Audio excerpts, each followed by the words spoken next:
세계 각국이 한국의 기술을 받아들이고 있는 가운데 유독 한 나라가 다른 길을 걸었습니다. 바로 태국이었죠. 한국의 AI 윤리 기준을 제외하고 빠른 개발 속도와 비용 절감을 선택한 태국에서는 이제 심각한 문제들이 발생하고 있었습니다. AI 오작동으로 인한 사회적 혼란이 커지자 태국 총리는 긴급 기자회견을 열었어요. 그의 발표는 태국 국민들에게 충격을 안겼습니다. 우리는 한국의 도움을 요청했지만 거절당했습니다. 한국은 지금 유럽과 미국, 중동까지 전 세계적인 파트너십을 구축하고 있어 태국을 도울 여력이 없다고 합니다.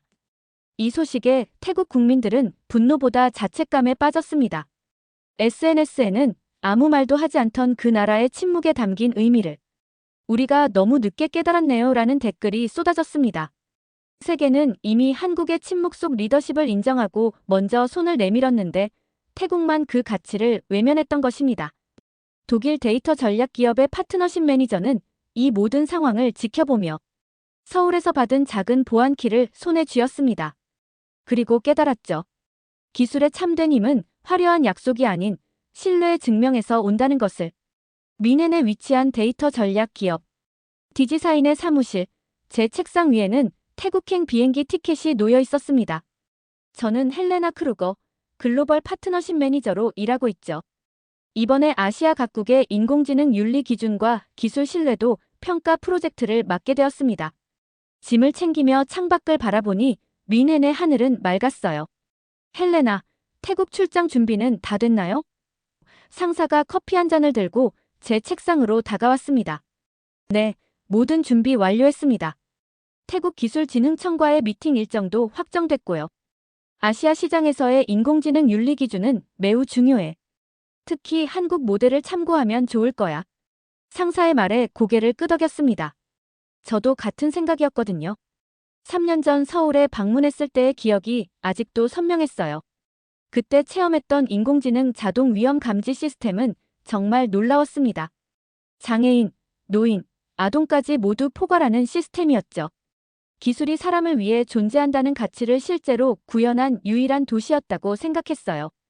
비행기 안에서 태국기술진흥청 자료를 검토하며 든 생각은 왜 유럽연합 기준과 가장 유사한 한국 모델을 참고하지 않는 걸까? 였습니다. 이상했죠. 하지만 곧 그 이유를 알게 될 거라는 예감이 들었어요. 방콕에 도착해 호텔에 짐을 풀고 창밖을 바라봤어요.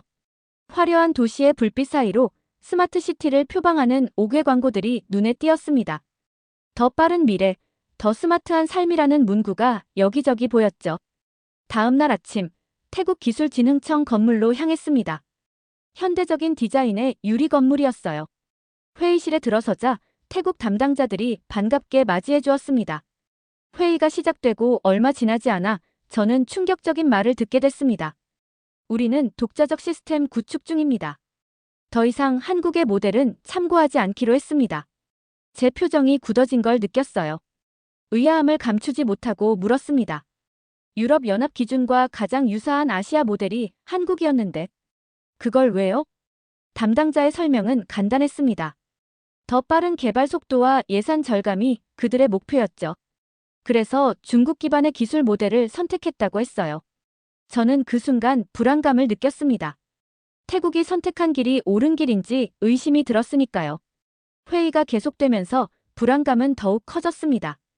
태국기술진흥청이 보여준 계획안에는 윤리기준 항목이 빠져 있었어요.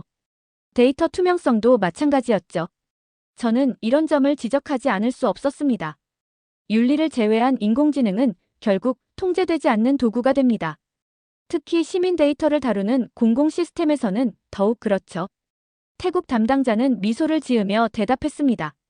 크루거 씨, 우리는 실용성에 중점을 두고 있어요. 윤리적 고려는 시스템이 안정된 후에 추가할 예정입니다. 그 말에 마음이 무거워졌어요. 기술 개발에서 윤리는 나중에 추가할 수 있는 게 아니라 처음부터 설계에 포함되어야 하는 핵심 요소입니다. 회의가 끝나고 호텔로 돌아오는 길에 서울에서의 기억이 떠올랐어요. 당시 한국의 인공지능 시스템 개발자들이 했던 말이 생각났습니다. 기술이 빠르게 발전할수록 사람을 보호하는 장치는 더 단단해져야 합니다. 호텔방에 돌아와 본사에 보고서를 작성했어요. 태국의 새로운 방향성에 대한 우려를 상세히 적었습니다. 이메일을 보내고 나서 창밖을 바라봤어요. 방콕의 밤은 화려했지만 그 불빛 아래에서 무슨 일이 벌어질지 걱정됐죠. 다음 날 태국 기술진흥청의 개발 현장을 방문했습니다. 시스템은 빠르게 확장되고 있었어요. 거리 곳곳에 설치된 카메라와 센서들, 빠르게 구축되는 데이터 센터. 모두 인상적이었습니다. 하지만 제 마음 한구석에는 여전히 불안함이 자리 잡고 있었어요. 개발자 한 명이 자랑스럽게 설명했습니다. 우리 시스템은 한 달 안에 시범 운영될 예정이에요. 유럽이나 한국 시스템보다 훨씬 빠르게 구축되고 있죠. 속도가 전부는 아닙니다. 시스템의 안정성과 윤리적 기준은 어떻게 테스트하고 계신가요? 그 질문에 개발자는 잠시 당황한 기색을 보였어요. 그건 아직 구체적인 계획이 없습니다. 우선 시스템을 가동하는 게 목표니까요. 태국에서의 일정을 마무리하며 마지막 회의에서 강하게 경고했습니다. 윤리를 고려하지 않은 시스템은 언젠가 문제를 일으킬 겁니다. 지금이라도 한국의 윤리 기준을 참고하는 것을 권장합니다. 하지만 태국 측의 결정은 이미 굳어진 상태였어요. 그들은 속도와 비용 절감에 더 큰 가치를 두고 있었습니다. 비행기를 타고 독일로 돌아오는 길, 이 상황이 어떻게 전개될지 걱정이 되었어요. 독일로 돌아온 지 3주 후 아침 출근길에 긴급 이메일을 받았습니다. 태국의 인공지능 기반 도시 감시 시스템이 오작동했다는 내용이었어요. 장애인 전용 통로에 일반 차량이 주차해도 알림이 울리지 않는 문제가 발생했다고 했죠. 더 심각한 건 시민행동 패턴. 분석 알고리즘이 잘못 작동해 정상적인 시민들을 위험군으로 분류한 사건이 있었다는 겁니다. 사무실에 도착하자마자 동료들이 모니터를 보며 태국 뉴스를 보고 있었어요. 화면에는 시위하는 시민들의 모습이 보였습니다. 우리는 감시당하고 있다. 신뢰할 수 없는 기술은 필요 없다라는 팻말을 들고 있었죠. 예상했던 일이네요. 동료 한 명이 말했어요. 윤리적 기준 없이 빠르게 구축한 시스템이 결국 이런 결과를 낳았군요. 그때 사무실 문이 갑자기 열리며 CEO가 들어왔습니다. 긴급 회의를 소집합니다. 모두 회의실로 모여주세요. 회의실에 모인 우리에게 CEO는 놀라운 소식을 전했어요. 독일, 프랑스, 덴마크 정부가 한국형 인공지능 통제 기술 수입 계약을 동시에 발표했습니다. 우리 회사도 해당 프로젝트에 참여하게 될 겁니다. 화면에는 각국 기술 장관들의 공동 성명이 보였습니다. 기술은 반드시 신뢰와 함께 작동해야 한다. 한국 시스템은 예측과 보호라는 관점을 담고 있다. 태국의 상황이 유럽 국가들에게 경각심을 불러일으킨 겁니다. 놀라운 건 한국은 특별한 홍보나 마케팅 활동 없이도 이런 결과를 얻었다는 점이었죠. 저는 그 순간 서울에서 만났던 개발자들의 말이 다시 떠올랐어요. 우리는 말보다 행동으로 증명하려고 합니다. 회의가 끝난 후 태국에서 긴급한 연락이 왔습니다. 태국 기술진흥청은 한국에 협력 요청을 보냈다고 해요. 그런데 돌아온 답변은 간단했다고 합니다. 현재 전 세계 일정으로 인해 협조가 어렵습니다. 한국의 침묵 같은 응답에 저는 미소 지었어요. 그들은 3년 전부터 이미 준비하고 있었던 것 같았습니다. 말없이 기술을 발전시키고 그 가치를 증명했죠. 이제 세계가 먼저 그들에게 손을 내밀고 있었어요. 저는 그날 저녁 서울에서 만났던 개발자에게 이메일을 보냈습니다. 당신들이 옳았어요. 세계가 이제야 그것을 알아차렸네요. 이틀 후 제 책상 위에는 새로운 업무가 놓여 있었습니다. 인공지능 국제윤리 모델 추천안 초안을 작성하라는 지시였어요. 이 추천안은 유럽 연합 국가들이 참고할 중요한 문서가 될 거라고 했죠. 저는 자료를 살펴보며 생각에 잠겼습니다. 지금까지의 유럽 모델은 좋았지만 태국의 사례를 통해 배운 교훈을 반영해야 했어요. 그리고 무엇보다 한국의 시스템을 유럽 연합 기준 안에 포함시켜야 한다고 생각했습니다. 동료 마틴이 제 책상으로 다가왔어요. 헬레나, 들었어? 전 세계 기술 평가 순위에서 태국은 신뢰도 점수가 크게 하락했대. 반면 한국은 이제 비공식 기준점으로 인정받고 있어. 그게 무슨 뜻이야? 어떤 나라의 인공지능 시스템을 평가할 때 이제는 한국의 기준과 비교한다는 거지. 유럽 연합 기준과 함께 말이야. 놀라운 변화였습니다. 한국은 특별한 홍보 없이도 오직 그들이 만든 시스템의 가치만으로 이런 위치에 오른 거였죠. 저는 그날 밤늦게까지 초안을 작성했어요. 유럽의 기존 모델에 한국 시스템의 핵심 가치인 예측과 보호라는 개념을 추가했습니다. 다음 날 아침, CEO가 제 사무실을 찾아왔어요. 헬레나, 미국, 핀란드, 아랍에미리트가 한국 기업과 신뢰 기반 기술 협약을 체결했다는 소식이 들어왔어. 이건 정말 놀라운 변화야. 한국은 어떤 마케팅도 하지 않았는데 말이죠. CEO가 고개를 끄덕였습니다. 가장 조용한 국가가 가장 빠르게 전 세계를 움직이고 있어. 이게 바로 진짜 영향력이야. 저는 창밖을 바라보며 생각했어요. 한국이 보여준 방식은 우리가 익숙한 것과는 달랐습니다. 그들은 자신들의 기술을 자랑하지 않았어요. 대신 묵묵히 그 가치를 증명했죠. 그리고 세계는 그 가치를 알아보고 먼저 손을 내밀었습니다. 그날 오후, 태국의 상황에 대한 뉴스를 보게 됐어요. 태국 소셜미디어에는 시민들의 목소리가 가득했습니다. 우린 아무 말도 안 했던 그 나라에 너무 많은 걸 기대했나 봐요. 이제야 깨달았어요. 침묵이 때로는 가장 강력한 메시지라는 걸. 저는 그 순간 다시 한번 한국의 접근 방식에 감탄했습니다. 말로만 가치를 외치는 것보다 실제로 그 가치를 구현하는 것이 얼마나 중요한지를 보여준 거였죠. 주말, 저는 집에서 서울 출장 때 찍었던 사진들을 다시 들여다보고 있었습니다. 한국의 인공지능 개발센터, 그곳에서 만났던 개발자들, 그리고 체험했던 시스템들. 모든 것이 새롭게 보였어요. 그때는 몰랐지만 그들이 만들고 있던 것은 단순한 기술이 아니었습니다. 신뢰의 기준이었죠. 월요일 아침 사무실에 도착하자 CEO가 전 직원을 소집했어요. 여러분, 우리 회사가 중요한 프로젝트를 맡게 되었습니다.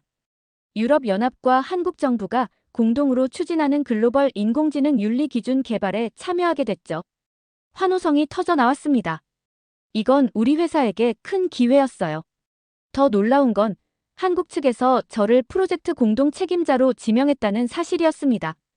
헬레나가 3년 전 서울을 방문했을 때 우리 시스템의 가치를 이해한 몇 안 되는 외국인 중 한 명이었습니다. 한국 측 담당자의 메시지였어요. 감동이었습니다. 그들이 저를 기억하고 있었다니. 프로젝트 준비를 시작했어요. 첫 번째 화상회의에서 한국 측 담당자를 만났습니다. 그분은 3년 전 제가 만났던 개발자 중 한 명이었어요. 크루거 씨, 다시 만나게 되어 기쁩니다. 우리가 보여드렸던 시스템을 기억하시나요? 물론이죠. 그 시스템은 제가 기술에 대한 시각을 완전히 바꿔놓았어요. 담당자는 미소 지었습니다. 그때 저희가 말씀드렸던 것처럼 우리는 말보다 행동으로 증명하고자 했습니다. 그리고 이제 세계가 그 가치를 인정해주고 있네요. 프로젝트는 빠르게 진행됐어요. 유럽의 철학적 접근과 한국의 실용적 구현이 결합되면서 새로운 글로벌 기준이 형성되고 있었습니다. 주목할 만한 점은 태국의 사례가 경고 사례로 연구되고 있었다는 거예요. 어느 날 한국 측 담당자가 저에게 물었습니다. 크루거 씨는 왜 3년 전 우리 시스템에 그렇게 관심을 가졌나요? 잠시 생각한 후 대답했어요. 기술의 진정한 가치는 그것이 얼마나 강력한가가 아니라 얼마나 사람을 보호하는가에 있다고 생각했기 때문입니다. 그리고 한국의 시스템은 그 가치를 완벽하게 구현하고 있었죠. 담당자의 눈에 감동의 빛이 어렸어요. 그래서 우리가 크루거 씨를 기억하고 있었던 겁니다. 같은 가치를 보는 눈이 있으셨으니까요. 프로젝트가 본격적으로 시작된 지 한 달이 지났습니다. 서울로 출장을 가게 됐어요. 3년 만에 다시 찾은 서울은 겉으로는 크게 달라진 게 없어 보였지만 도시 곳곳에서 작동하는 시스템은 훨씬 더 정교해져 있었습니다. 3년 전보다 훨씬 발전했네요. 저는 한국 측 담당자인 김 과장에게 말했어요. 겉으로 보이는 것보다 내부 시스템이 더 많이 바뀌었습니다. 저희는 화려함보다 신뢰성에 중점을 두었거든요. 그 말이 한국의 접근 방식을 완벽하게 요약하고 있다고 생각했습니다. 화려한 마케팅이나 선전 대신 실질적인 가치와 신뢰성에 집중하는 모습이었죠. 개발센터를 방문했을 때 저는 놀라운 광경을 목격했어요. 장애인과 노인들이 시스템 테스트에 직접 참여하고 있었습니다. 그들의 피드백이 즉시 시스템에 반영되고 있었죠. 우리는 기술이 모든 사람을 위한 것이어야 한다고 믿습니다. 김 과장이 설명했어요. 특히 사회적 약자들이 쉽게 사용할 수 있어야 하죠. 그날 저녁, 김 과장과 저녁 식사를 하며 대화를 나눴습니다. 태국의 상황이 어떻게 됐는지 궁금하실 겁니다. 네, 매우 궁금했어요. 태국은 결국 저희에게 다시 협력을 요청했습니다. 이번에는 그들의 요청을 받아들였어요. 아까는 거절했잖아요. 김 과장이 미소 지었습니다. 첫 번째 요청을 거절한 것은 그들에게 교훈을 주기 위해서였습니다. 기술은 그저 빠르게 구현하면 되는 게 아니라 올바른 가치와 함께 발전해야 한다는 것을요. 저는 그 말에 깊이 공감했어요. 때로는 아니오라고 말하는 것이 더 큰 예를 위한 길을 열어주기도 합니다. 한국은 태국의 첫 번째 요청을 거절함으로써 오히려 더 깊은 협력의 기회를 만들어낸 거였죠. 다음 날, 저희는 공동 프로젝트의 세부 사항을 논의했습니다. 유럽과 한국의 접근 방식을 어떻게 융합할 것인지, 글로벌 기준은 어떻게 설정할 것인지에 대해 이야기했어요. 모든 논의의 중심에는 신뢰라는 가치가 있었습니다. 기술은 결국 사람들의 신뢰를 얻어야 합니다. 김 과장이 말했어요. 그리고 그 신뢰는 말이 아닌 행동으로 증명되어야 하죠. 서울에서의 일정을 마치고 독일로 돌아오는 비행기 안에서 저는 이번 여정의 의미를 곱씹어 보았습니다. 한국이 보여준 것은 단순한 기술적 우수성이 아니었어요. 그것은 가치와 신뢰에 기반한 새로운 글로벌 리더십이었습니다. 독일로 돌아온 후 저는 프로젝트 중간 보고서를 작성하게 되었습니다. 보고서의 주제는 침묵 속의 리더십 한국의 기술 접근법이 세계에 미치는 영향이었어요. 작성하면서 저는 다시 한번 한국의 접근 방식이 얼마나 특별한지 깨달았습니다. 그들은 자신들의 성과를 대대적으로 홍보하지 않았어요. 화려한 슬로건이나 마케팅 전략도 없었죠. 대신 묵묵히 자신들의 가치를 실현했고 그 가치가 증명되자 세계가 먼저 그들에게 다가간 겁니다. 보고서를 작성하던 중 태국에서 온 뉴스를 접하게 됐어요. 태국은 한국과의 협력을 통해 새로운 시스템을 구축하기 시작했다고 합니다. 더 놀라운 건 태국 정부가 공식적으로 이전의 접근 방식이 잘못되었음을 인정했다는 점이었죠. 우리는 속도에 집착한 나머지 가장 중요한 가치를 놓쳤습니다. 기술은 신뢰를 바탕으로 해야 합니다. 태국 기술진흥청 담당자의 이 발언은 전 세계 기술 커뮤니티에 큰 반향을 일으켰어요. 그것은 단순한 사과가 아니라 기술 개발의 새로운 패러다임을 인정하는 선언이었습니다. 그날 오후 CEO가 저를 불렀어요. 헬레나, 자네의 보고서가 유럽연합기술위원회에서 큰 호응을 얻고 있어. 다음 주에 브뤼셀에서 열리는 회의에서 발표해주게. 가슴이 뛰었습니다. 이건 제 경력에서 가장 중요한 순간이 될 거예요. 발표를 준비하며 한국에서의 경험, 태국의 사례, 그리고 이 모든 과정에서 배운 교훈들을 정리했습니다. 발표 전날, 김 과장에게서 이메일이 왔어요. 크루거 씨, 내일 발표 응원합니다. 당신이 저희 시스템의 가치를 세계에 전해주셔서 감사합니다. 그 말에 저는 깊은 책임감을 느꼈습니다. 제가 전하는 건 단순한 기술 사례가 아니라 하나의 철학이자 가치관이었으니까요. 브뤼셀로 향하는 기차 안에서 발표 자료를 다시 한번 검토했어요. 모든 슬라이드에는 한 가지 메시지가 담겨 있었습니다. 기술의 기준은 말이 아니라 침묵 속에서 만들어진 신뢰였다. 브뤼셀에 도착해 호텔에 체크인한 후 창밖을 바라봤습니다. 유럽연합의 중심지인 이곳에서 한국의 기술 철학을 이야기한다는 것이 감회가 새로웠어요. 그들의 침묵 속 리더십이 이제 세계의 기준이 되어가고 있었으니까요. 발표 당일 회의장은 유럽 각국의 기술 담당자들로 가득 찼습니다. 긴장된 마음으로 단상에 올랐어요. 깊게 숨을 들이마시고 발표를 시작했습니다. 기술의 진정한 힘은 그것이 얼마나 빠른가가 아니라 얼마나 신뢰할 수 있는가에 있습니다. 1시간 동안의 발표가 끝나고 질문을 받는 시간이 되었어요. 덴마크 대표가 손을 들었습니다. 크루거 씨, 한국 모델을 유럽에 적용할 때 가장 큰 장애물은 무엇이라고 생각하시나요? 잠시 생각한 후 대답했어요. 아마도 인내심의 부족일 겁니다. 한국은 이 시스템을 구축하는데 수년을 투자했어요. 결과보다 과정에 더 가치를 두었죠. 우리 유럽도 같은 인내심을 가질 수 있을까요? 질문과 답변이 끝나고 회의장을 나오는데 프랑스 대표가 저에게 다가왔어요. 헬레나, 당신의 발표는 우리에게 많은 생각을 하게 했어요. 우리도 이제 한국처럼 말하기보다 행동으로 보여주는 접근법을 고민해봐야 할 것 같습니다. 발표 이후 2달이 지났습니다. 저는 서울행 비행기 안에 앉아 있었어요. 이번에는 글로벌 인공지능 윤리 기준 완성을 위한 마지막 회의에 참석하기 위해서였죠. 창밖으로 구름을 바라보며 지난 몇 개월 동안의 여정을 돌이켜봤습니다. 태국에서 시작된 이 모든 일들이 결국 전 세계적인 변화로 이어졌다는 사실이 놀라웠어요. 한국은 어떤 홍보도 하지 않았지만 그들의 가치는 자연스럽게 인정받았습니다. 세계가 먼저 그들에게 손을 내밀었죠. 서울에 도착해 공항을 나오자 김 과장이 마중 나와 있었습니다. 크루거 씨, 다시 만나게 되어 기쁩니다. 브뤼셀에서의 발표가 큰 반향을 일으켰더군요. 그랬나요? 네, 그 발표 이후 세계 여러 나라에서 저희에게 협력 요청이 쇄도하고 있어요. 호텔로 가는 길에 김 과장은 최근 변화에 대해 이야기했습니다. 미국, 핀란드, 아랍에미리트 외에도 현재 캐나다, 호주, 싱가포르까지 한국과의 기술 협력을 원한다고 했어요. 모두 크루거 씨 덕분입니다. 저는 고개를 저었어요. 아니요, 이건 모두 한국이 만들어낸 신뢰 덕분이에요. 저는 그저 그 가치를 전달했을 뿐입니다. 다음 날 회의에서 우리는 마침내 글로벌 인공지능 윤리 기준의 최종안을 완성했습니다.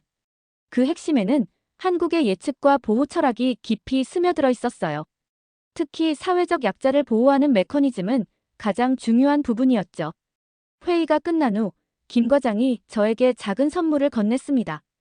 3년 전 제가 방문했을 때 받았던 것과 동일한 한국산 보안키였어요. 이번 것은 특별합니다. 우리의 새로운 윤리 기준이 내장되어 있거든요. 감동이었어요. 그 작은 장치 속에 우리가 함께 만들어낸 가치가 담겨 있다는 생각이 들었습니다. 마지막 날, 김 과장과 함께 서울 시내를 걸었어요. 평범해 보이는 거리였지만 곳곳에 숨겨진 기술들이 모든 시민을 보호하고 있었습니다. 한국의 접근법이 특별한 이유는 무엇이라고 생각하세요? 김 과장이 물었어요. 잠시 생각한 후 대답했습니다. 겸손함과 진정성이라고 생각해요. 말로 가치를 외치는 대신 행동으로 증명했죠. 그리고 가장 중요한 건 기술을 위한 기술이 아니라 사람을 위한 기술을 만들었다는 점이에요. 독일로 돌아가는 비행기 안에서 저는 출장 보고서를 작성했습니다. 그 결론은 이렇게 적었어요. 한국은 아무 말 없이 움직였다. 그리고 그 침묵을 이해한 세계가 먼저 손을 내밀었다. 기술은 속도보다 믿음의 순서로 평가되어야 한다. 한국은 그 기준이었다. 보고서를 저장하고 가방에서 김 과장이 준 보안키를 꺼내 들었습니다. 그것을 바라보며 미소 지었어요. 작은 기술 장치지만 그 안에는 전 세계가 이제야 깨닫기 시작한 가치가 담겨 있었으니까요. 우린 가장 늦게 깨달았고 세계는 먼저 움직였지. 그렇게 중얼거리며 저는 이 여정이 단순한 프로젝트가 아니라 새로운 시작이라는 생각을 했습니다. 침묵으로 세계를 움직인 한국의 접근법은 기술 발전의 새로운 패러다임을 열었어요. 때로는 말없는 행동이 가장 강력한 메시지가 된다는 진리를 보여준 거였죠. 지금까지의 사연, 어떻게 들으셨나요? 재밌게 들으셨다면 댓글로 남겨주세요. 추첨을 통해 커피 쿠폰들 보내드립니다. 다음에 더 재밌는 사연으로 돌아올게요. 감사합니다. 충격적인 이야기가 전해졌습니다. 도쿄 금융가에서 승승장구하던 엘리트 은행원이 한국지사로 발령받은 후 문화적 충격과 인식의 변화로 충격을 먹었다고 하는데요. 과연 무슨 일인지 바로 들어보시죠.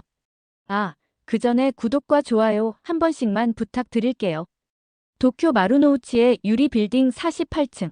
제 사무실 창밖으로 도쿄 스카이트리가 보이던 그날 아침을 잊을 수 없습니다. 사장님의 갑작스러운 호출로 사무실에 들어서니 테이블 위에는 서울행 비행기 티켓이 놓여 있었죠. 나카무라 켄, 자네를 한국지사로 파견하기로 했네.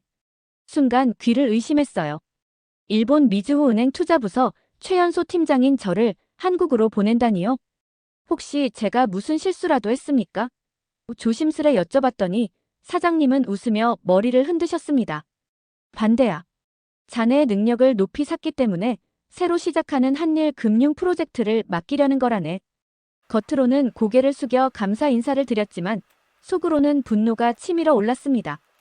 도쿄에서 승승장구하던 제가 왜 하필 한국으로 가야 하는 건지 이해할 수 없었어요. 일본의 선진 금융 시스템을 한참 배워야 할 나라에 가서 무슨 일을 한다는 건지. 그날 저녁 아내 유키에게 이 소식을 전했을 때 뜻밖의 반응에 또 한 번 놀랐습니다. 정말, 와, 대단하네. 서울에 가면 우리도 같이 가도 될까? 유키는 눈을 반짝이며 물었어요. 저희 아이들 타로와 미카도 엄마의 흥분에 덩달아 좋아하더군요. 서울에 가면 K-팝 스타들 볼 수 있어? 어린 미카가 물었습니다. 가족들의 반응에 더 황당해져서 잠깐, 왜 다들 좋아하는 거지? 우리가 일본보다 못 사는 나라로 간다고?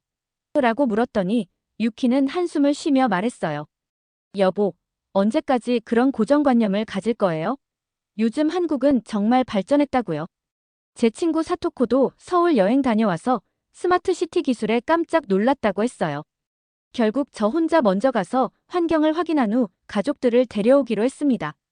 그렇게 저는 마지못해 인천공항행 비행기에 몸을 실었어요. 비행기 안에서도 내내 짜증을 참을 수 없었습니다. 옆자리 승객이 보는 한국 드라마조차 눈에 거슬렸죠. 이게 다 무슨 소용이람. 일본 문화가 훨씬 세련되고 깊이 있는데.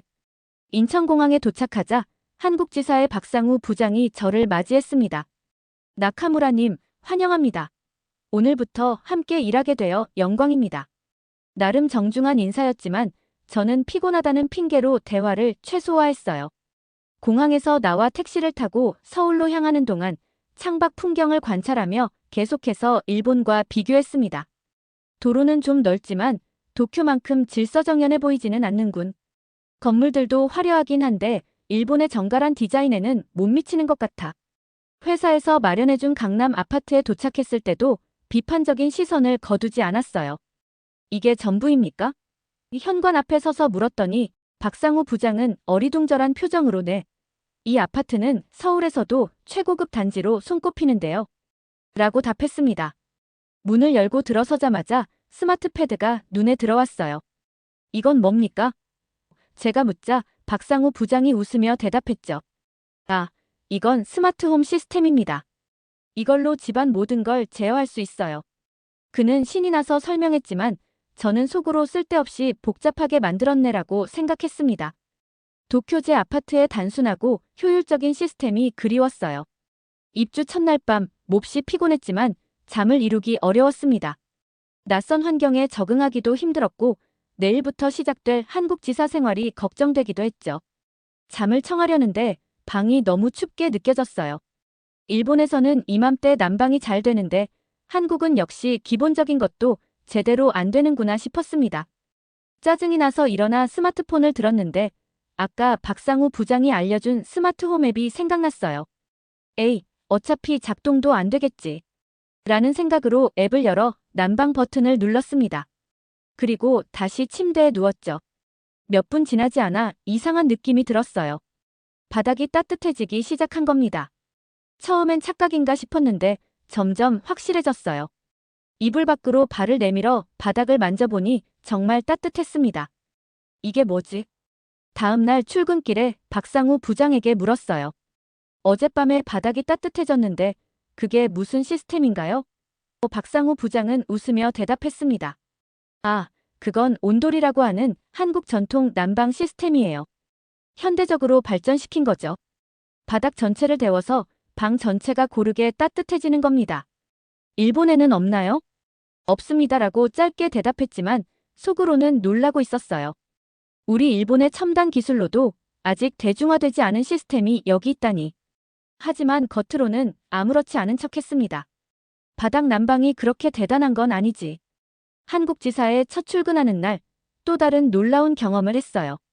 회의실에 들어서니 벽면 전체가 디지털 스크린으로 되어 있었고 직원들은 태블릿을 이용해 실시간으로 데이터를 공유하고 있었습니다. 도쿄 본사보다 더 첨단 시스템을 갖추고 있다는 사실이 불편했어요. 회의가 끝나고 자리에 앉아 업무를 시작하려는데 옆자리에 김주현 대리가 다가와 물었습니다. 나카무라님, 점심 같이 드실래요? 사양하고 싶었지만 첫날이라 어쩔 수 없이 따라 나섰어요. 구내식당에 가는 줄 알았는데 김주현 대리는 스마트폰을 꺼내더니 앱을 열었습니다. 오늘은 제가 살게요. 뭐 드시고 싶으세요? 제가 어리둥절해하자 그녀가 설명했어요. 배달앱이에요. 여기서 음식을 시키면 회사로 가져다 줍니다. 반신반의하며 간단한 덮밥을 주문했는데 30분도 안 돼서 음식이 도착했어요.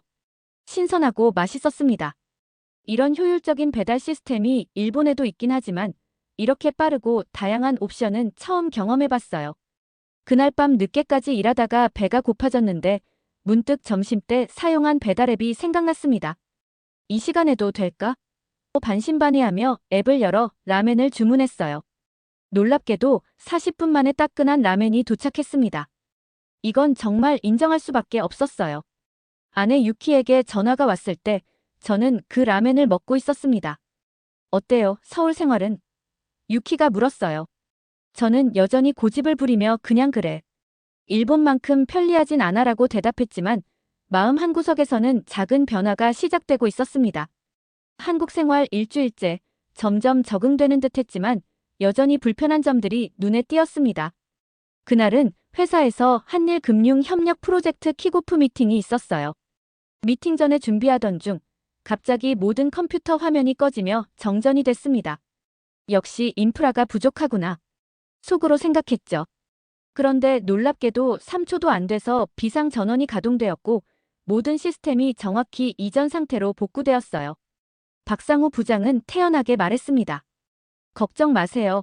우리 빌딩은 순간 정전에도 모든 데이터가 보존되는 시스템을 갖추고 있어요. 이런 효율성에 감탄하고 있는데 미팅에서 또 다른 충격이 기다리고 있었습니다. 한국팀이 제안한 금융 모델은 제가 생각했던 것보다 훨씬 혁신적이었어요. 빅데이터와 인공지능을 활용한 리스크 분석 시스템은 일본에서도 아직 초기 단계인데 여기서는 이미 실제 적용 사례를 보여주고 있었습니다. 이 모델을 어떻게 생각하세요? 나카무라님. 김지원 이사가 제 의견을 물었어요. 순간 말문이 막혔습니다. 인정하기 싫었지만 그들의 접근 방식이 훨씬 효율적이라는 건 분명했어요. 좋은 아이디어입니다만 검증 과정이 더 필요할 것 같네요. 간신히 체면을 유지했습니다. 그날 저녁 아파트로 돌아오는 길에 갑자기 폭우가 쏟아졌어요. 우산도 없이 흠뻑 젖은 채 로비에 들어서는데 경비원이 다가와 수건을 건네주었습니다. 비가 많이 오네요. 이거 쓰셔도 돼요. 그 작은 친절에 마음이 조금 누그러졌습니다. 엘리베이터를 타고 올라가는데 옆집 사람과 마주쳤어요. 자기소개를 나누고 보니 그분은 김민수라는 정보기술 회사 대표였습니다. 혹시 필요한 거 있으면 언제든 말씀하세요. 특히 스마트홈 시스템 사용하기 어려우시면 도와드릴 수 있어요. 집에 들어와 샤워를 하고 나오니 갑자기 스마트홈 시스템이 오작동하기 시작했어요. 조명이 깜빡이고 온도가 마구 올라가고 짜증이 폭발했습니다. 이런 쓸데없이 복잡한 시스템은 항상 문제를 일으켜 화가 나서 벽을 쳤더니 오히려 더 심하게 오작동했어요. 하는 수 없이 아까 만난 김민수에게 연락했습니다. 그는 기꺼이 도와주겠다며 곧바로 왔어요. 아, 이거 간단한 문제네요. 네트워크 설정이 초기화됐나 봐요. 그는 몇 번의 조작으로 모든 걸 해결했습니다. 일본에서 오셨다고 했죠? 우리 시스템이 좀 달라서 적응하시기 어려울 수 있어요. 제가 간단한 매뉴얼 보내드릴게요. 김민수는 친절하게 스마트홈 시스템의 장점을 설명해 주었습니다. 이 시스템으로 에너지 소비량을 30%까지 줄일 수 있어요. 외출했을 때 자동으로 절전 모드로 전환되고 귀가 시간에 맞춰 다시 적정 온도로 돌아오죠. 정말 효율적인 시스템이란 생각이 들었지만 여전히 고집을 부렸어요. 일본 시스템도 나름 효율적입니다만 이튿날 출근길 지하철역으로 걸어가는데 스마트폰 알림이 울렸습니다. 오늘 출근길에 지하철 지연 예상. 버스 21번 이용 권장. 이 알림을 보고 버스로 갔더니 정말 시간을 절약할 수 있었어요.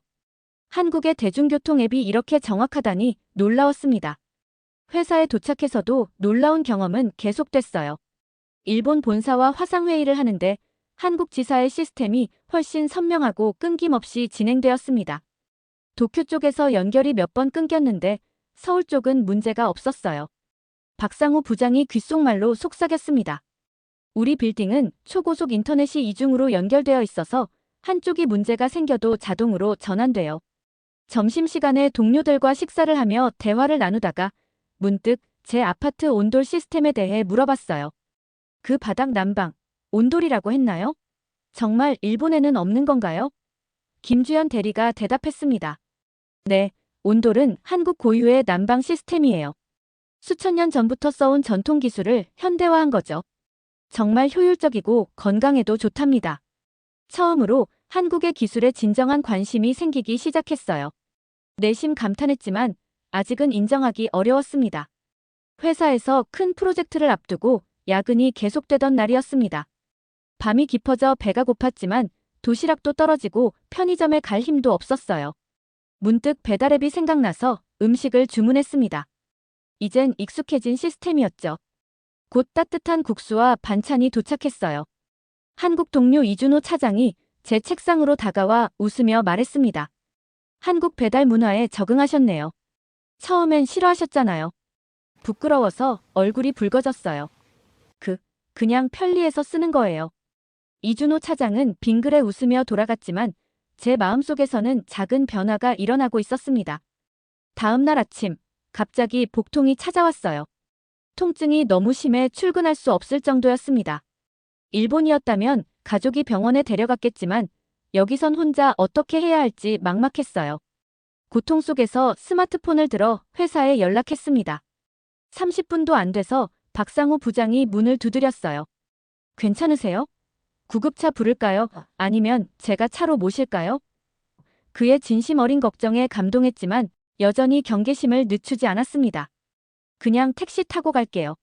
하지만 박상우 부장은 제 말을 무시하고 바로 안내했어요. 이미 예약해놨어요. 강남 세브란스 병원 국제진료센터로 가겠습니다. 일본어 통역도 있으니 걱정 마세요. 아픈 와중에도 그의 효율성에 놀랐습니다. 병원에 도착하니 정말 일본어 통역사가 기다리고 있었어요. 접수부터 진료까지 모든 과정이 신속하고 정확했습니다. 의사는 급성 장염이라 진단하고 치료를 시작했어요. 병원 시스템도 놀랍게 디지털화되어 있었습니다. 제 진료 기록이 실시간으로 태블릿에 업데이트되고 처방전도 자동으로 약국에 전송되었어요. 치료를 받고 회복실에서 쉬는데 병원의 말림이 왔습니다. 귀하의 처방약이 준비되었습니다. 수령 위치 1층 약국. 모든 것이 이렇게 효율적으로 연결되어 있다니. 일본의 의료 시스템도 좋지만 이런 환자 중심의 디지털화된 접근은 인상적이었습니다. 아파트로 돌아온 저는 침대에 누워 유키에게 영상통화를 걸었어요. 어떻게 지내? 유키가 걱정스럽게 물었습니다. 오늘 아팠던 이야기를 하면서 거의 무의식적으로 한국 의료 시스템의 효율성을 칭찬하고 있는 제 모습을 발견했어요. 그리고 말이야, 여기 병원은 모든 게 디지털화되어 있어서 정말 편리해. 처방전이 자동으로 약국으로 가고. 유키가 환하게 웃으며 말했습니다. 드디어 한국의 좋은 점을 인정하기 시작했네요. 그제서야 제가 뭘 하고 있는지 깨달았어요. 아, 그게. 의료 시스템 하나가 좋다고 해서 모든 게 좋은 건 아니잖아. 그날 밤 몸은 아팠지만 마음은 복잡했습니다. 지금까지 한국을 무시해왔던 제 태도가 과연 옳은 것이었을까? 침대에 누워 생각에 잠겼어요. 문득 방이 따뜻하다는 것을 느꼈습니다. 온돌 난방이 제 몸을 편안하게 해주고 있었어요. 이 순간만큼은 한국에 와서 다행이라는 생각이 들었습니다. 다음 날 여전히 휴식이 필요해서 집에서 재택근무를 하기로 했어요. 노트북을 켜고 회사 시스템에 접속하니 모든 업무가 실시간으로 동기화되었습니다. 일본 본사와도 화상회의를 할 수 있었고 문서 공유도 원활했어요. 이런 효율적인 원격 근무 환경은 도쿄 사무실에서도 아직 완벽하게 구축되지 않은 것이었습니다. 저녁이 되자 김민수가 문을 두드렸어요. 괜찮으세요? 아프다는 소식 들었어요. 그는 직접 끓인 미소시루를 가져왔더군요. 일본식 된장국인데 한국인이 저를 위해 준비했다는 사실이 마음을 따뜻하게 했습니다. 감사합니다. 정말 친절하시네요. 김민수는 웃으며 말했어요. 당연한 거죠. 이웃사촌이라고 우리 문화에서는 이웃이 가족처럼 중요해요. 그 순간 처음으로 한국에 대한 제 편견이 크게 흔들렸습니다. 고정관념으로 가득 찬 렌즈를 통해서만 이 나라를 보고 있었다는 자각이 들었어요.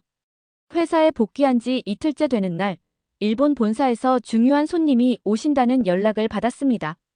아키라 이시다 이사님, 저의 직속 상관이자 멘토셨던 분이었어요.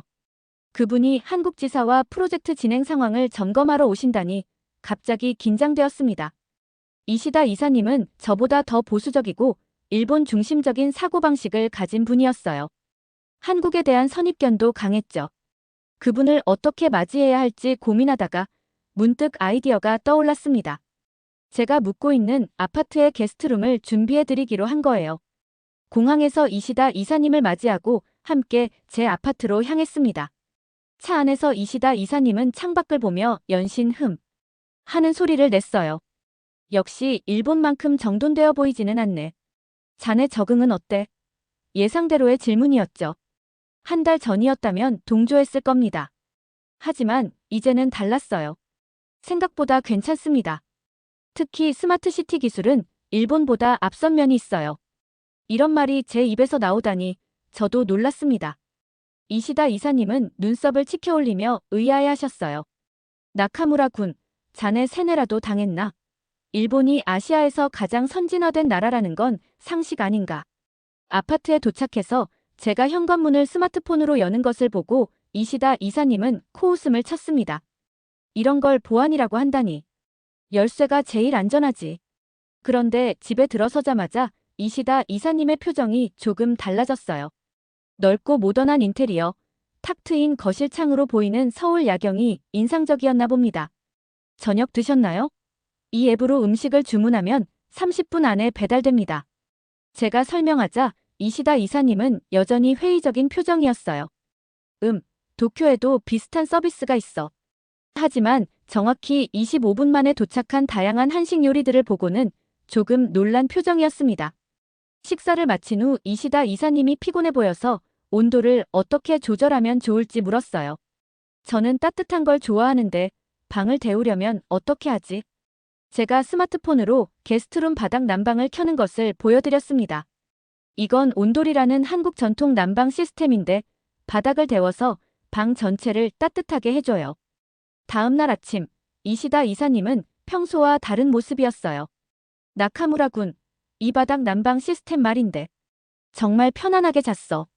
일본의 에어컨 난방과는 차원이 다르군. 그의 입에서 한국 기술에 대한 칭찬이 나오다니 정말 놀라웠습니다. 회사로 향하는 길에 이시다 이사님은 계속해서 질문을 던졌어요. 한국의 대중교통 시스템, 배달 문화, 스마트시티 기술 등에 대해 진지하게 관심을 보였습니다. 이전의 비판적인 태도는 어디론가 사라진 듯 했어요. 회사에 도착해 프로젝트 미팅이 시작되었습니다. 한국팀이 준비한 프레젠테이션은 기대 이상으로 훌륭했어요. 특히 빅데이터를 활용한 금융 리스크 분석 모델은 이시다 이사님의 눈을 크게 만들었습니다. 이 모델을 개발한 팀은 누구지? 그가 물었어요. 김주현 대리가 손을 들었습니다. 제가 팀장입니다. 이시다 이사님은 고개를 끄덕였어요. 인상적인 분석이군요. 도쿄 본사에서도 이런 접근법을 고려해볼 필요가 있겠어.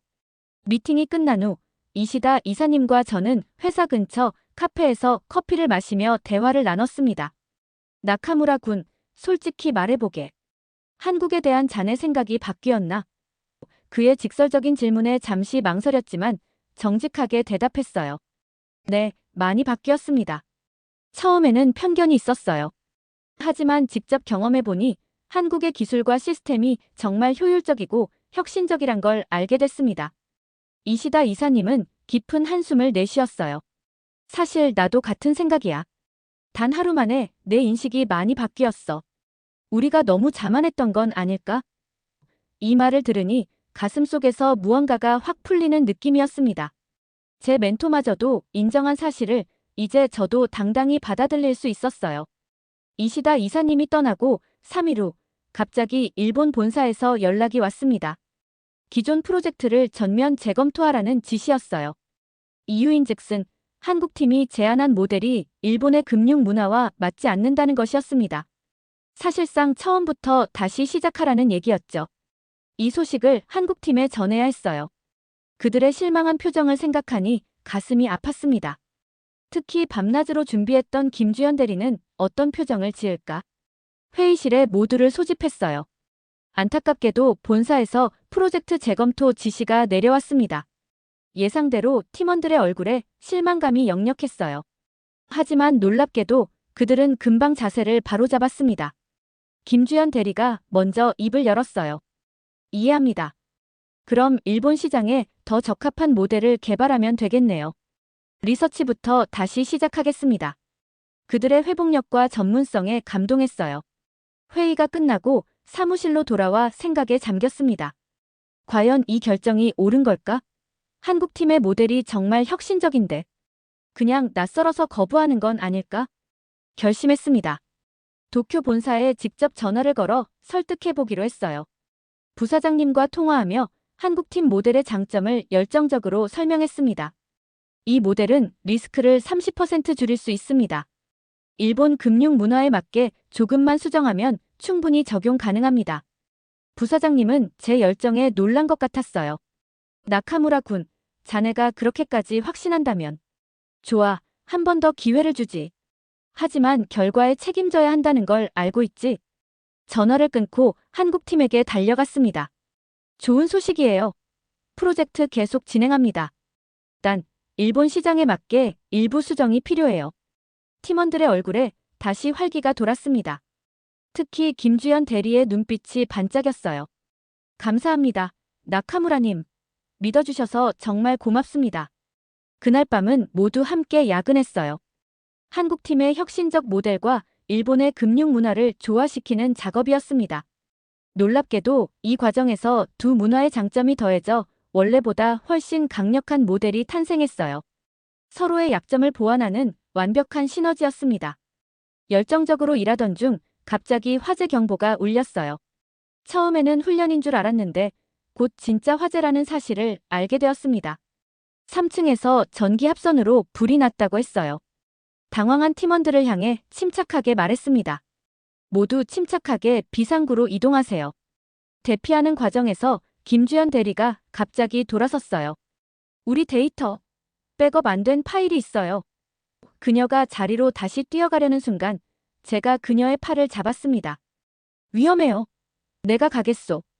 제 안전보다 프로젝트와 팀원들을 먼저 생각하는 제 모습에 저도 놀랐어요. 다행히 보안 요원들이 빠르게 상황을 통제했고 큰 피해 없이 화재는 진압되었습니다. 그 와중에도 한국 건물의 화재 대응 시스템은 완벽하게 작동했어요. 스프링클러가 자동으로 작동하고 환기 시스템이 연기를 신속하게 배출했습니다. 일본의 많은 빌딩들도 이런 최신 시스템을 갖추고 있지만 이렇게 신속하고 효율적인 대응은 인상적이었어요. 이 사건을 통해 저는 중요한 깨달음을 얻었습니다. 국적이나 문화적 배경보다 중요한 것은 상황에 얼마나 효율적으로 대응하느냐, 그리고 서로를 얼마나 존중하고 배려하느냐는 것이었죠. 제가 한국팀을 진심으로 존중하기 시작했듯이 그들도 저를 팀의 일원으로 완전히 받아들이고 있었습니다. 화재 사건 이후 본사에 보낸 프로젝트 중간 보고서가 큰 호응을 얻었습니다. 한국팀의 혁신적 접근과 일본의 안정적 방법론이 결합된 모델은 기대 이상의 성과를 보여줬어요. 부사장님이 직접 이메일을 보내셨죠. 나카무라 군, 자네의 선택이 옳았어. 앞으로도 한국지사와의 협력을 강화하게. 이 성공은 제 마음의 마지막 장벽마저 무너뜨렸습니다. 이제 한국에서의 생활이 불편하지 않을 뿐 아니라 오히려 즐겁게 느껴지기 시작했어요. 특히 아파트의 온돌 난방은 겨울이 깊어질수록 그 가치를 더해갔습니다. 일본의 에어컨 난방과는 비교할 수 없는 포근함이었죠. 그날 저녁 아내 유키와 아이들에게 영상통화를 걸었어요. 여보, 이제 서울로 와도 좋을 것 같아. 집도 찾았고 아이들 학교도 알아봤어. 유키는 환하게 웃었습니다. 드디어요. 우리도 준비 다 됐어요. 다음 주에 갈 수 있을 것 같아요. 일주일 후 인천공항에서 가족을 맞이했습니다. 아이들은 신이 나서 뛰어다녔고 유키는 설레는 표정이었어요. 여보, 서울이 생각보다 훨씬 현대적이네요. 공항에서 나오는 순간부터 유키는 연신 감탄사를 내뱉었습니다. 집으로 가는 길에 아이들은 창밖으로 높이 솟은 빌딩들을 가리키며 신기해했어요. 아빠, 저 건물 진짜 높다. 타로가 외쳤습니다. 미카는 서울거리의 밝은 네온 사인에 매료된 듯했죠. 도쿄보다 더 반짝반짝해요. 드디어 아파트에 도착했어요. 엘리베이터를 타고 올라가며 긴장된 마음이 들었습니다. 과연 가족들이 이곳을 어떻게 생각할까? 현관문을 스마트폰으로 열자 유키가 놀란 표정을 지었어요. 우와, 이게 스마트홈 시스템이구나. 집 안으로 들어서자 아이들은 넓은 거실을 보고 환호성을 질렀습니다. 우와, 너무 넓어요. 도쿄의 좁은 아파트에 비하면 거의 2배는 넓은 공간이었죠. 유키는 주방으로 걸어가 스마트 냉장고를 살펴보며 감탄했어요. 이게 다 음성으로 제어돼요? 대단하네. 하지만 진짜 놀라움은 저녁이 되어 기온이 떨어졌을 때 찾아왔습니다. 유키가 추위를 느끼며 물었어요. 난방은 어디서 켜요? 제가 스마트폰 앱을 보여주며 온돌 난방을 켰죠. 몇 분 후 바닥이 따뜻해지기 시작하자 유키의 표정이 완전히 바뀌었습니다. 이게 뭐예요? 바닥이 따뜻해요. 유키는 신기한 듯 맨발로 바닥을 걸어 다녔어요. 아이들도 곧 신발을 벗고 바닥에 누워 온기를 느끼며 깔깔거렸습니다. 엄마, 이거 진짜 좋아요. 마치 이불 속에 있는 것 같아요. 유키는 제게 다가와 속삭였어요. 이 난방 시스템 정말 대단해요. 일본에서는 왜 이런 걸 도입하지 않는 걸까요? 저는 웃으며 대답했습니다. 나도 처음엔 그냥 별거 아니라고 생각했어. 하지만 경험해보니 정말 훌륭한 시스템이더라고. 온돌이라고 하는데 한국의 전통 난방 방식이래. 그날 밤 가족 모두 온돌 바닥의 따뜻함 덕분에 깊은 잠을 잤습니다. 아침에 일어나 유키가 말했어요. 허리 통증이 사라졌어요. 평소엔 아침마다 허리가 아팠는데. 아이들도 평소보다 훨씬 상쾌하게 일어났죠. 미카가 활짝 웃으며 말했습니다. 한국이 정말 좋아요, 아빠. 여기 계속 살자요. 이튿날 아이들을 국제학교에 등록시키고 유키와 함께 서울 구경을 했어요. 강남의 현대적인 빌딩들부터 북촌의 전통 한옥까지 서울의 다양한 매력에 가족 모두 푹 빠졌습니다. 특히 유키는 한국의 효율적인 대중교통 시스템에 감탄했어요. 이 앱으로 버스가 언제 오는지 정확하게 알 수 있다니 정말 편리하네요. 한국 생활 6개월째, 저희 가족은 완전히 적응했습니다. 아이들은 국제학교에서 새 친구들을 사귀었고 한국어도 배우기 시작했어요. 유키는 한국 요리 강좌를 듣기 시작했고 이웃 주부들과도 친해졌습니다. 특히 김민수의 아내 소연 씨와는 벌써 절친이 되었더군요. 회사에서도 큰 변화가 있었어요. 제가 이끈 한일 협력 프로젝트가 큰 성공을 거두면서 본사에서 저를 한국지사 부지사장으로 승진시켰습니다. 한국과 일본의 비즈니스 문화를 연결하는 교량 역할을 맡게 된 거죠. 특히 한국의 디지털 금융 시스템을 일본 시장에 도입하는 새로운 프로젝트를 제안했는데 본사에서 전폭적인 지지를 보내줬어요. 어느 날 저녁, 저희 가족과 김민수 가족이 함께 식사를 하게 되었습니다. 테라스에 앉아 서울의 야경을 바라보며 김민수가 물었어요. 나카무라 씨, 처음 한국에 왔을 때 생각하면 많이 달라졌죠? 잠시 생각에 잠겼습니다. 맞습니다. 처음엔 솔직히 한국에 대한 편견이 많았어요. 일본이 모든 면에서 더 뛰어나다고 생각했거든요. 하지만 이제는 달라요. 각 나라마다 고유한 장점이 있다는 걸 깨달았습니다. 한국의 혁신적인 기술과 효율성은 정말 배울 점이 많아요. 유키가 웃으며 덧붙였습니다. 특히 이 온돌 난방은 정말 최고예요. 일본으로 돌아가면 제일 그리울 것 같아요. 소연 씨가 놀란 표정으로 물었어요. 돌아가실 계획인가요? 제가 고개를 저었습니다. 아니요. 당분간은 여기 있을 겁니다. 사실 본사에 한국의 온돌 시스템과 스마트홈 기술을 일본에 도입하자는 제안서를 냈어요. 두 나라의 장점을 결합하면 더 좋은 결과가 나올 거라고 믿습니다. 김민수가 감동한 표정으로 말했어요. 정말 대단하십니다. 처음 만났을 때는 한국 시스템에 불만이 많으셨잖아요. 모두가 웃음을 터뜨렸습니다. 그 웃음 속에는 문화적 편견을 넘어 진정한 이해와 존중을 이루게 된 기쁨이 담겨 있었어요. 아이들은 온돌 바닥에 누워 한국어와 일본어를 섞어가며 대화하고 있었습니다. 타로가 한국어로 바닥이 따뜻해요라고 말하자 소연의 아들 민준이 일본어로 기분 이 데스네라고 대답했어요. 두 문화가 자연스럽게 어우러지는 모습이 정말 아름다웠습니다. 그날 밤 침대에 누워 유키에게 말했어요. 여보, 정말 행복하지 않아? 처음엔 이런 결과를 상상도 못했는데. 유키는 따뜻하게 미소 지었습니다. 당신이 변화를 받아들이고 편견을 버릴 수 있었기에 가능했어요. 정말 자랑스러워요. 창밖으로 서울의 밤 풍경을 바라보며 생각했습니다. 세상의 모든 것은 우리가 어떤 마음으로 바라보느냐에 달려있구나. 편견의 벽을 허물고 나니 이렇게 아름다운 세상이 펼쳐져 있었다니. 바닥의 온기가 온몸으로 전해져 오는 것을 느끼며 이 순간이 새로운 시작임을 깨달았습니다. 한국과 일본, 두 나라의 장점을 이해하고 조화시키는 역할을 하게 된 것이 자랑스러웠어요. 그리고 무엇보다 이런 변화는 바로 제가 처음에 불평했던 그 바닥 난방 시스템에서 시작되었다는 사실이 무척 아이러니했습니다. 여보, 잠들기 전 마지막으로 속삭였어요. 온돌 바닥 위에서 자는 것보다 더 좋은 건 없는 것 같아요. 유키의 웃음소리가 따뜻한 방 안에 퍼져나갔습니다. 그렇게 저희 가족의 행복한 한국 생활은 계속되었습니다. 지금까지의 사연 어떻게 들으셨나요? 재밌게 들으셨다면 댓글로 남겨주세요. 추첨을 통해 커피 쿠폰을 보내드립니다. 다음에 더 재밌는 사연으로 돌아올게요. 감사합니다.